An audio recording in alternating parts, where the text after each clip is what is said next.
I firmly believe that hungry people do ridiculous shit to feed themselves, so it's always ends up being a hotbed for innovation. So while I don't like it every day, when I eat ramen and black beans, it's something that I think is a necessary evil. But I think what might be more concerning is our tendency as an industry to rely on contractors as opposed to employees, and that's not just journalism, that's across the board. Everyone, I mean, Uber's getting yelled at about it every day. But I think that millennials are, sorry for the air quotes, millennials are aren't willing to pay for content directly, and we'll figure out that paradigm soon.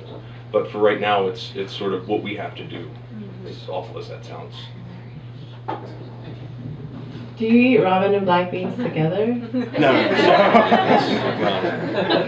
Okay, just had to clear that up. I totally agree about the contracting thing. So technically it's in 5 different markets along the East Coast. And I am the only we have reporters in each city, and I'm the only reporter who is full-time with benefits. And it's something that's like really hard for me, because my colleagues are, that's like my newsroom. It's like a virtual newsroom, and we talk all the time. And I feel uncomfortable because I'm like, why am I the only person with benefits or who's full-time? And they all want to be full-time. And I get why they are. It's because we're not making enough money in those markets yet. And because, I mean, like, quite frankly, like, because they are disposable in that way that, like, if they get a full-time job, then we can find someone else in those markets, because like Brooklyn and because DC, in those cities, there's a lot of young, hungry talent. So yeah, I think it's really it's hard, it's complicated. I don't have an answer for it. But I'm not eating ramen and black beans together. I'm curious, because I'm probably the least experienced at this table, but has it been, are things more competitive now? Because I just came in on digital stuff. Are things more competitive now between, and are there more demands on journalists now that everything is so digitized and you have to like turn out content really quickly? I can say that my first job out of college, people were getting paid $1 per word. And that was 2000. It was 2003, and it wasn't like, I mean, it was New York City, so slightly higher rates, but I feel like I'm pretty astonished that, a dozen years later, probably beginning salaries for journalists might be lower than they were then. And I mean, I want to talk more about millennials not paying for content and sort of how that's a double-edged sword, but I think it's really, the economics of the situation are really tough, and the burden ends up on a lot of journalists. Mm-hmm.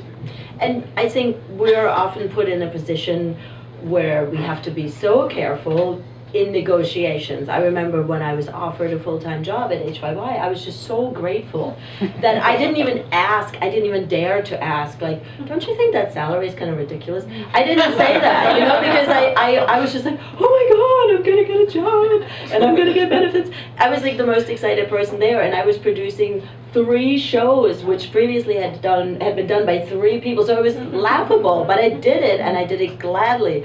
And in hindsight, I really should have negotiated for myself, but I think we all feel that pressure. If we even dare to speak up for ourselves, then they might just say, well, no. But that is probably not the case, and I think most of us just oftentimes end up jumping in too quickly and saying yes. But if somebody's offering you a job, that means they like you. And the least you should do is at least make one gentle pushback and say, hey guys, like $24,000, I don't know. I mean, I was teaching at Temple, and my students were starting at television stations making $17,000 a year, and I just wanted to cry. They were working at Starbucks to have health insurance and this kind of stuff, and I just thought, man, this can't be it. Like, you're still doing a job and you're doing a real job. So I feel like all of us have to at least do the gentlest of all pushes. So, 3 anecdotes. I don't know what they mean, but here they are.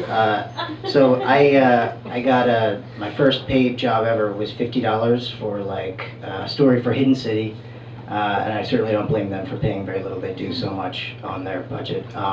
But I got that $50 and I was like, I'm gonna drop out of community college now. I got $50. I can make money doing this now. I'm just gonna do this now. The second anecdote is first serious gig I got was with generosity.org. They paid me $100 per story and they gave me roughly 3 to 4 stories a week. I left my parents' house. I'm like, I'm going to the city, Mom. This is it. And the third anecdote is I got a job at they actually gave me a job at generosity.org, gave me a job, and they gave me a salary, and they gave me dental. And I only went once to the dentist. I wish I went more times now. But I didn't, whatever they gave me, I didn't question it for a year and a half, 2 years. I was just dazzled for literally like 2 years. And then I got a paycheck. And then it started to wind down. I was like, oh shit. Like, I don't know what this even means. I don't know if I got paid well. I don't have anything to compare it to. But yeah, there you go.